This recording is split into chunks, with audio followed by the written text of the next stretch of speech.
오늘은 민수기의 말씀을 통해서 우리가 계속 나누도록 하겠습니다. 우리가 이제 민수기 12번째 시간입니다. 민수기의 말씀을 한 말씀 차근차근 우리가 살펴보면서 하나님께서 우리에게 어떤 말씀을 하시는지 살펴보겠는데, 오늘 그 12번째 시간을 함께 하도록 하겠습니다. 모세를 우리가 보면 민수기를 통해서 잘 우리가 볼 수가 있습니다. 근데 모세가 보면 어렸을 때부터 지금까지 여러 가지 일들이 있었지만 하나님이 보시기에 온유한 자다. 그리고 하나님은 모세 앞에 있어서 하나님과 대변하셨던 자다라고 말씀하고 있습니다.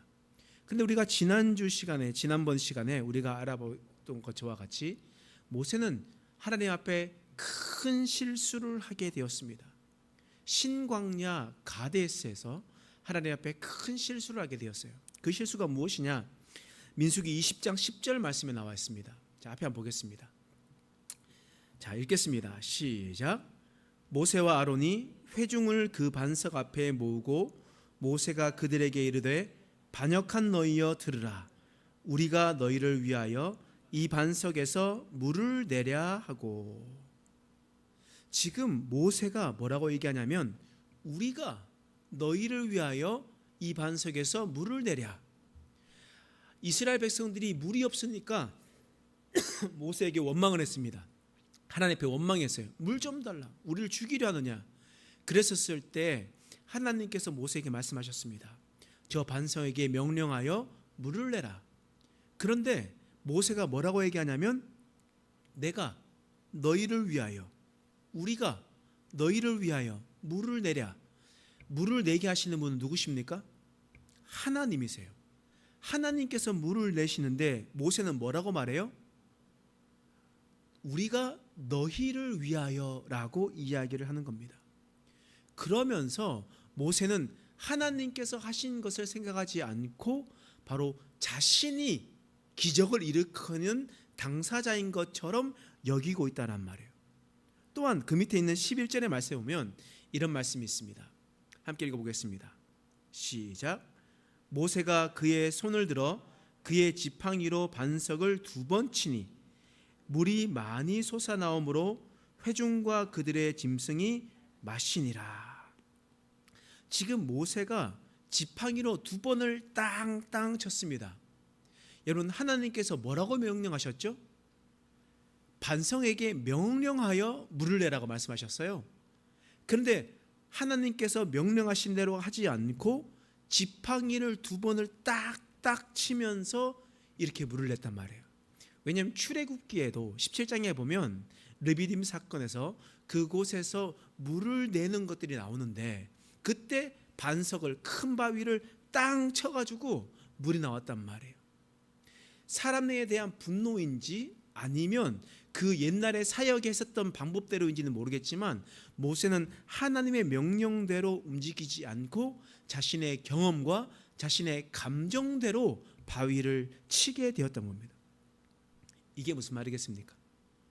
이전까지는 하나님 명령에 순종하고 겸손하고 온유함으로 살아갔었던 모세가 이제는 조금은 겸손해서 멀어지게 되고 또한 점점 교만해지고 있는 모습을 우리는 보게 되는 겁니다.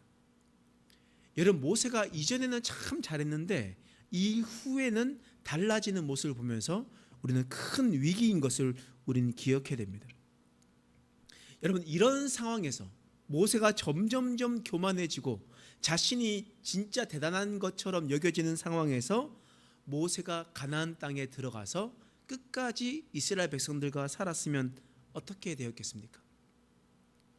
여러분, 용두삼이라는 말들이 있죠. 용두삼이. 처음에는 거창하게 시작했다가 끝은, 마지막은 보잘것없는 것처럼 여겨지는 것이 있습니다. 성경에도 그런 사람이 있어요. 사울과 같은 사람이죠. 사울은 베냐민 지파 기스의 아들이었습니다. 그리고 그는 키가요, 모든 사람보다 어깨보다 더 컸습니다. 그러니까 사람 평균 신장보다 더 컸습니다. 머리가 하나 더 컸습니다. 그러니 사람들 보기에도 참 좋았습니다. 아, 왕이라면 정도 키가 크고 힘이 있어야 되지 않나 라고 생각했습니다. 또한 사울은 아버지의 말씀이 잘 순종했습니다. 암나귀를 잃어버렸었던 암나귀를 찾아오라 했었을 때 사울은 그 암나기를 찾으러 군말하지 않고 떠나갔습니다. 사무엘이 왕을 세우려고 했을 때는요, 그는 정말이고 겸손한 사람이었습니다.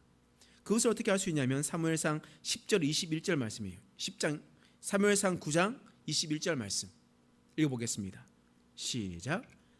사울이 대답하여 이르되 나는 이스라엘 지파의 가장 작은 지파 베냐민 사람이 아니니까 또 나의 가족은 베냐민 지파 모든 가족 중에 가장 미약하지 아니니까 당신이 어찌하여 내게 이같이 말씀하시나이까 하니. 사울은 지금 이렇게 얘기하는 거예요. 저는 그런 깜냥이 안 됩니다. 저는 왕이 될 수 있는 것이 안 됩니다 라고 자신의 부족함을 인정하는 사람이었습니다. 그리고 그 겸손함으로 있었던 사람이었습니다. 처음에는 모두가 보았을 때 용두인 줄 알았습니다. 거창하게 대단한 줄 알았습니다. 그런데 그 뒤의 결말은 어떻습니까? 정말 보잘것없이 하나님 앞에 내친 자가 되지 않았습니까?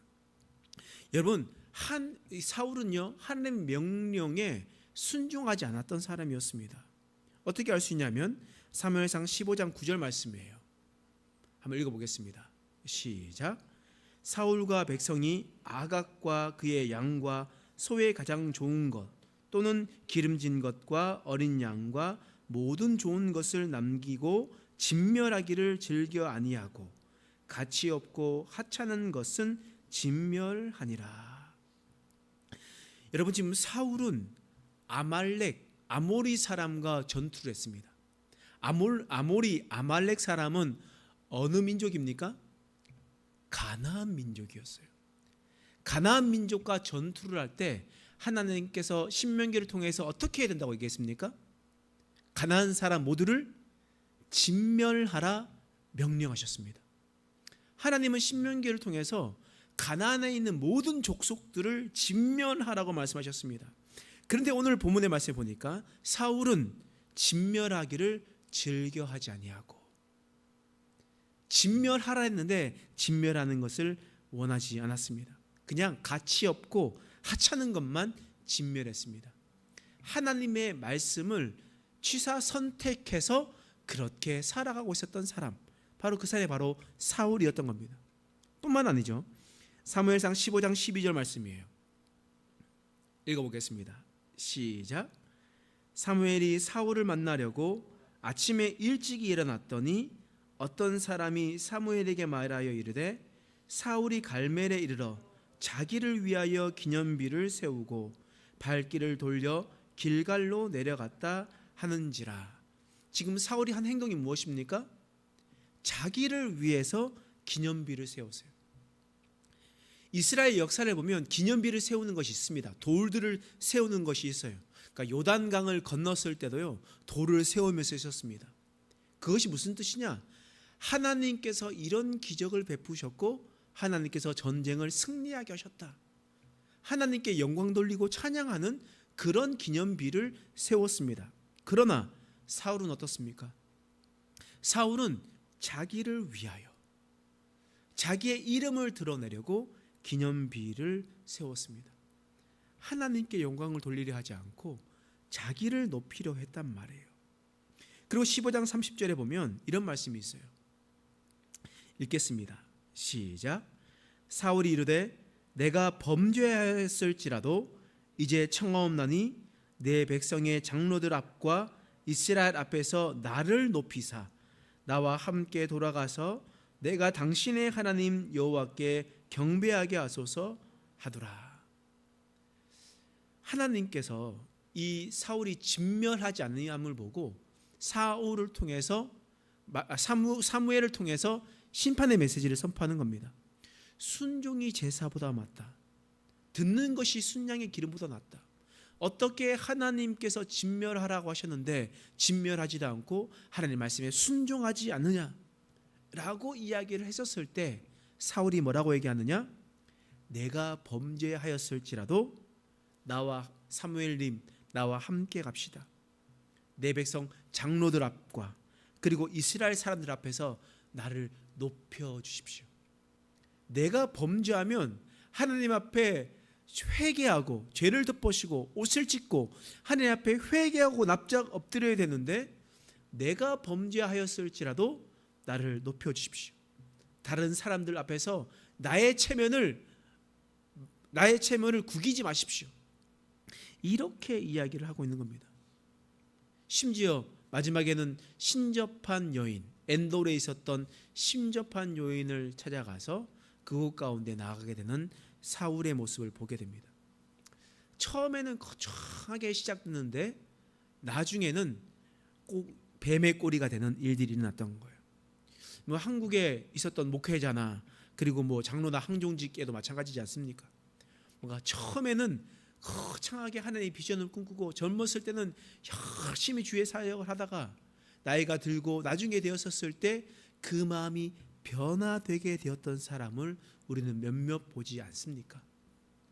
하나님 앞에 마음을 끝까지 지켜나가야 되는데 그렇지 못한 사람도 있지 않습니까? 그래서 여러분들 저를 위해서 계속해서 기도해 주셔야 됩니다. 끝까지 하나님 앞에 변치 않고 신실하신 하나님의 모습처럼 끝까지 마음을 지키며 살아갈 수 있도록 여러분들이 저를 위해서 저도 계속해서 기도해야 됩니다. 사울과 같이 그런 사람이 되지 않도록. 그런데 지금 모세의 상황이 어떻습니까? 이전까지는 온유하게 살아갔습니다. 하나님의 말씀에 순종하며 하나님의 뜻을 이루어냈던 사람이었습니다. 그런데 이제는 민수기 20장에 보니까 자신의 뜻을 드러내려고 하고 자신이 무언가를 하려고 하는 것이 움틀하기 시작했습니다. 여러분, 그런 상황에서 가나안 땅에 들어가 있었으면 어떻게 되었겠습니까? 여러분, 가장 아름답고 가장 존경받을 때 그때 하나님 품에 안기면요 정말 그게 복된 일입니다. 모세는 백성들에서 가장 존경받고 가장 아쉬울 때 하나님 품에 안기게 되었다라는 거예요. 여러분, 그것이 어떤 복인지 한번 어떤 일인지 한번 살펴보도록 하겠습니다. 여러분, 오늘 말씀을 읽었던 말씀을 통해서 4절 말씀에 이런 말씀이 있거든요. 21장 4절 읽어보겠습니다. 시작. 백성이 호르산에서 출발하여 홍해 길을 따라 에돔 땅을 우회하려 하였다가 길로 말미암아 백성의 마음이 상하니라. 지금 백성들은요 에돔 땅을 지나가려고 했었습니다. 에돔 땅을 지나가서 모압으로 올라가면 훨씬 더 빨리 가거든요. 그러니까 에돔 땅을 지나가지 않으면 어떤 일이 생기냐, 이 모압 평지를 올라가려면 사해가 마이너스 400m가 내려가잖아요. 그러니까 그 400m에서 이렇게 오르막으로 쭉 올라가야 됩니다. 그런데 에돔 땅을 지나가게 되면 에돔 땅에는 북쪽으로 올라가는 왕의 대로, 고대 고속도로가 있습니다. 그러니까 큰 길로만 쭉 가면 그냥 바로 이제 모압 땅, 바로 가나안 땅이 바로 보이는 반대편으로 다 가게 되는 거예요. 그러니 너무나 편하게 갈 수 있는데 에돔 땅으로 가지 못하게 되고 조금만 더 올라가게 되면 너무나 힘든 길을 선택해야 된다는 거예요. 고속도로로 금방 갈 수 있는데 산길을 통해서 굽이굽이 올라가서 높은 길로 올라가야 되는 것입니다. 여러분, 그런 상황에서 여러분 보시면 민수기 20장 19절 말씀이에요. 한번 읽어보겠습니다.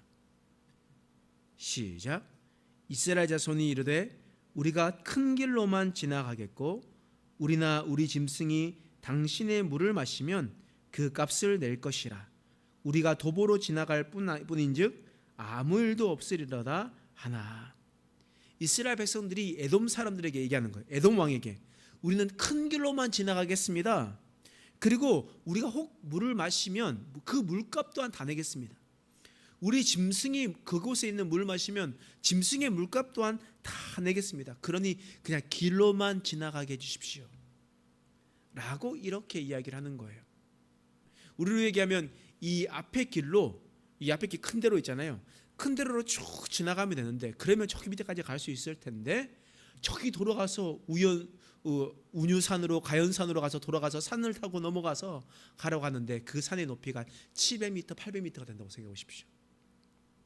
그러니 얼마나 힘들어요. 그런데 에돔 왕이 뭐라고 얘기했냐? 민수기 20장 20절에서 21절 말씀이에요. 읽겠습니다. 시작. 그는 이르되 너는 지나가지 못하리라 하고 에돔 왕이 많은 백성을 거느리고 나와서 강한 손으로 막으니 에돔 왕이 이같이 이스라엘이 그의 영토로 지나감을 용납하지 아니하므로 이스라엘이 그들에게서 돌이키니라. 에돔 왕이 허락해 줬으면 그냥 큰 길로 쭉 지나가면 됐는데 에돔 왕이 허락하지 않는 겁니다. 그러니 이제 어떻게 해요? 돌아가야 돼요. 아주 높은 곳을 올라가야 되고요. 200만 명이 짐을 지고 그리고 그 산을 타고 올라가야 되는 그런 어려움을 경하게 되었습니다. 여러분, 그러니까 오늘 본문의 말씀에 보니까 길 때문에 마음이 상했다라고 분명하게 표현을 하고 있는 거예요. 여러분, 이스라엘 백성들이 마음이 상하면, 상처받으면 어떻게 합니까? 이전에 계속해서 해왔잖아요. 뭘 하겠습니까? 원망하죠. 원망. 지금까지 계속 살펴보았던 것은 이스라엘 백성들이요, 약간 마음이 틀리면요, 하나님 앞에, 모세 앞에 원망합니다. 오늘 말씀에도 똑같이 원망을 하고 있어요. 21장 5절 말씀이에요. 읽겠습니다. 시작. 백성이 하나님과 모세를 향하여 원망하되 어찌하여 우리를 애굽에서 인도해 내어 이 광야에서 죽게 하는가? 이곳에는 먹을 것도 없고 물도 없도다. 우리 마음이 이 하찮은 음식을 싫어하노라 하며. 백성이 원망하는데요, 이 원망은 이제 종합 세트예요. 왜냐하면 그전에는 물이 없다고 원망하고 음식 없다고 원망하고 그리고 이렇게 얘기하면서 왜 우리를 인도해놨냐고 이렇게 원망하는데, 오늘 이 말씀 한 절의 말씀에 보니까 애굽에서 인도해 낸 것도 기분 나쁘고 먹을 것 없다, 물도 없다, 하찮은 음식, 매일매일 200만 명을 먹이시는 하나님의 기적을 눈앞에 보고도 이 하찮은 음식이라고 하면서 하나님 앞에 원망하고 있는 거예요. 여러분, 이전에 보았죠? 원망하면 어떻게 됩니까? 하나님께서 그들을 심판하시는 거예요. 그러면 21장 말씀은 무엇으로 심판합니까? 불뱀으로 심판하는 거예요. 불뱀이 뭐예요?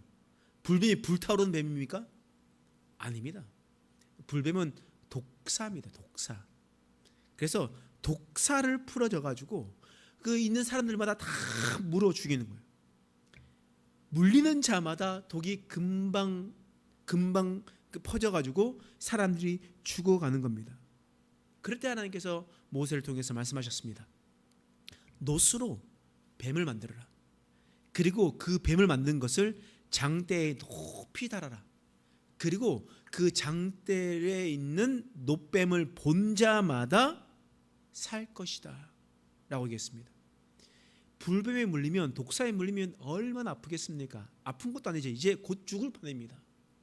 곧 죽을 밤에 지푸라기 잡는 심정으로 살아갈 수 있는데, 어떤 이들에게는 놋뱀 봐라, 저 달려있는 놋뱀을 봐라 라고 얘기했을 때 말도 되지 않는 소리 하지 마라 라고 이야기를 한 자는 바로 죽게 되었고요.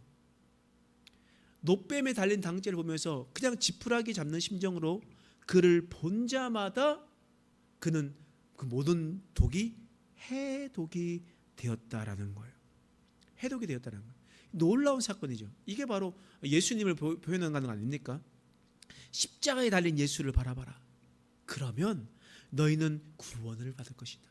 예수를 믿는 자마다, 그 이름을 믿는 자마다 너희는 구원을 얻을 것이다 라고 이야기하셨을 때, 이제 곧 죽을 사람이 그냥 지푸라기 잡는 심정으로 주 예수 그리스도를 바라보고 십자가를 바라보고 내가 믿나이다 했었을 때 하나님은 그들을 살려주신다. 그것을 하나님께서 말씀하시는 거거든요. 근데 이 놋뱀을 뭐라고 하냐면 느후스단이라 불렀습니다. 느후스단. 여러분 들어보셨습니까? 느후스단이라는 것은 성경에 나와 있는 거거든요. 그것이 어디 나오냐면 열왕기하 18장 4절 말씀이에요. 열왕기하 18장 4절 말씀 읽어보겠습니다. 시작. 그가 여러 산당들을 제거하며 주상을 깨뜨리며 아세라 목상을 찍으며 모세가 만들었던 놋뱀을 이스라엘 자손이 이때까지 향하여 분향함으로 그것을 부수고 느후수단이라 일컬었더라. 지금 여기서 나오는 이 주어 그가는 히스기야 왕입니다.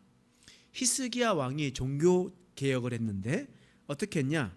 산당들을 제거하고 목상들을 부수고 그리고 모세가 만들었던 놋뱀, 그러니까 우리가 지금 읽었던 민수기 21장에 나왔었던 장대에 매달렸던 놋뱀을 어떻게 해요? 이때까지 분향했다. 히스기야 때까지 분향했다라고 하거든요. 그러면 우리가 아브라함을 언제 사람이냐 했을 때 아브라함을 주전 18세기 사람이라고 합니다. 그리고 400년이 지나서 출애굽을 해요. 그러니까 주전 14세기에 출애굽을 했다고 해요. 그리고 400년 동안 사사시대가 됩니다. 그리고 주전 10세기에 바로 다윗 왕이 나와요. 그러면 히스기야 왕은 언제냐? 주전 722년에 북이스라엘이 멸망당하거든요. 그리고 난 다음에 왕이 되었던 사람이 바로 이 히스기야 왕입니다. 그러니까 주전 8세기 사람이라는 거예요. 주전 8세기 사람이니까 주전 14세기에 출애굽을 했으니 몇 년 정도 차이가 납니까? 600년 정도 나지 않습니까? 600년. 14세기와 8세기니까 600년 정도를 모세가 만든 놋뱀을 그때까지 분향했다는 거예요. 이스라엘 백성들은 누구에게만 제사하고 예배를 해야 됩니까? 하나님만 예배해야 되잖아요. 근데 모세가 만들어서 놋뱀을 지금까지 분향하고 있다라는 것은 그것을 우상 숭배하고 있었다라는 거예요. 우상 숭배를 하고 있었다. 그러니 히스기야 왕이 하나님의 마음을 품고 그 모든 것을 다 부셔버린 것 아닙니까? 산당을도 그리고 목상도 또한 모세가 만들었었던 놋뱀도 섬기고 있었다라는 거예요. 여러분, 이스라엘 백성들은 참 신기해요. 이스라엘 백성들은 하나님을 분향하는 것이 아니라 모세가 만든 놋뱀을 분향하는 거예요. 이스라엘 백성들은요, 율법을 만들어 주신 하나님 앞에 경배하는 것이 아니라 모세가 가르쳐준 율법을 하나님보다 더 중요하게 생각했다는 겁니다. 그러면 이런 상황이었으면 모세가 만약 가나안 땅에 들어가서 그곳에서 여러 가지를 남겼다고 생각해 보십시오. 그러면 어떻게 되겠습니까? 여러분, 그렇게 되면 이제 이전에 있었던 모세는 사라지고 우상으로 가득 찬 모세가 될 수밖에 없었을 겁니다. 만약 겸손하고 온유했었던 이 모세는 사라지고 점점 교만해져서 화를 다스리지는 모세로만 남아갔으면 그는 용두사미가 될 수밖에 없었을 겁니다. 하나님께서는 이런 모든 상황들을 너무나 잘 알고 계시고 그 사람들이 얼마나 큰 죄악 속에 있는지를 다 알고 계셔서 하나님은 모세를 가나안 땅으로 불러주신 것이 아니라 하나님께서는 그들을 그냥 하나님 품으로 안겨주셨다는 거예요. 여러분, 그때가 언제냐? 신명기 34장 7절 말씀에 이런 말씀이 있어요. 신명기 34장 7절 말씀입니다. 읽어보겠습니다. 시작. 모세가 죽을 때 나이 120세였더라. 그의 눈이 흐리지 아니하고 기력이 쇠하지 아니하였더라. 모세가 죽을 때 나이가 얼마였다고요? 120세였어요. 근데 모세의 형 아론이 죽은 나이가 123세였어요. 무슨 말이냐면 모세도 살 만큼 살았다라는 거예요. 단명한 것이 아니었습니다. 모두가 다 노화되고 노쇠해서 죽었어요. 근데 120세에 죽었단 말이에요. 근데 120세에 죽었었을 때 모세의 모습이 어떻습니까? 눈이 흐리지 아니하고 귀력이 쇠하지 아니었다. 눈도 너무나 잘 보이고 있고요. 꼿꼿하게 서가지고 정말 힘이 있었던 사람이었다는 겁니다. 그리고 난 다음에 살 만큼 살다가 하나님께 갔습니다. 여러분, 이것을 옆에 있었던 유가족들은 슬퍼할 수 있으나 대체적으로 그것을 뭐라고 얘기합니까? 120세 동안 살 만큼 살고, 지금으로 얘기하면 100세까지 사는데요. 꼿꼿이 걸어 다니다가 기력 있고 밥도 잘 먹고 하다가 어느 날 잠자듯이 돌아가셨어요. 그럼 어떻습니까? 이게 호상입니까? 아닙니까? 유가족들은 슬프죠. 당연히 슬픈 거 맞습니다. 당연한 겁니다. 호상이죠. 제가 이번에 포항에 내려갔었을 때 저희 할머니를 뵀습니다. 저희 할머니가 지금 100세시거든요. 100세신데 할머니도 진짜 건강하게 있으셨습니다. 그런데 요즘 스스로 이제 고관절을 다치셔가지고 혼자서는 움직일 수가 없어가지고 요양병원에 갔습니다. 그래서 요양병원에 계시는데 그곳에 있다 보니까 기저귀를 차고 계세요. 근데 이렇게 얼마 전 한 달 전에 설사를 만났대요. 그래서 설사를 계속 하다 보니까 빨리빨리 갈아주지 못하고 하니까 냄새가 나는 거예요. 근데 저희 할머니 지금 정신이 너무 또렷하거든요. 정신이 너무 또렷해가지고 하는 사람들이 하는 말들 잘 듣고 잘 생각하시는 분이에요. 그런데 옆에 있는 할머니들이 냄새가 난다고 빨리 나가라, 다른 데 가라고 막 얘기하는 말을 들으니까 너무 속상하신지 아들을 볼 때마다 운다고 합니다. 운다고 해요. 그러니 그런 모습을 보면서 얼마나 가슴이 아파요. 그러면서 저한테 하는 말이 하나님께 나 좀 데리고 가라고, 잠잘 때 그냥 데리고 가라고 기도해도 하나님께서 날 데려가지 않는다고 이렇게 말씀하시더라고요. 나중에 노쇠하고 힘들어가지고 아플 만큼 더 아프다가 하나님 품에 가는 것이 좋겠습니까? 살 만큼 120세에 있다가 눈이 흐려지지 않고 기력이 세어지지 않는 상태에서 하나님 나라에 들어가고 약속된 눈앞에 보이는 가나안 땅이 아니지만 하나님께서 약속하셨던 하나님의 나라에 하나님이 우편에 앉아주셨다는 것, 여러분 그거 축복 아닙니까? 하나님께 내려주신 복 아니냔 말이에요. 그런데 우리가 생각할 때마다 모세는 어떻게 이렇게 40년 동안 개고생 시켜놓고 왜 약속하신 가나안 땅은 들려다 주지 않으십니까? 여러분 오늘 말씀을 보고 우리가 지난번에 있었던 말씀까지 연속선상에서 우리가 한번 살펴보게 된다면 모세가 가나안 땅에 들어가지 않는 것이 훨씬 더 좋았습니다. 가나안 땅에 들어가서 그 교만해져서 온유하지 못했던 일들이 일어나게 되면 이제 사울과 같은 자가 되어버렸을지도 모릅니다. 또한 그곳에서 있었을 때에 하나님께서는 건강하게 하나님께 살 만큼 살게 하시다가 기력이 쇠하지 않고 하나님 품으로 오게 하셨습니다. 하나님께서 약속하셨던 영원한 나라를 모세에게 허락해 주셨습니다. 여러분 이만큼 복된 것이 어디 있습니까? 모든 사람들이 나이가 들시면 들실수록 기도하는 것이 있습니다. 하나님 제가 건강하게 살다가 잠자는 길에 하나님 품에 안기게 해주십시오.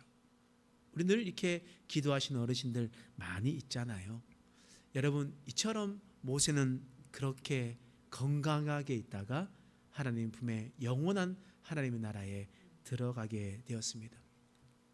이처럼 우리가 말씀을 읽을 때 우리의 생각과 우리의 방법으로 읽는 것이 아니라 하나님의 관점으로 하나님께서 우리에게 무엇을 말씀하시는지를 분명히 알아가야 됩니다.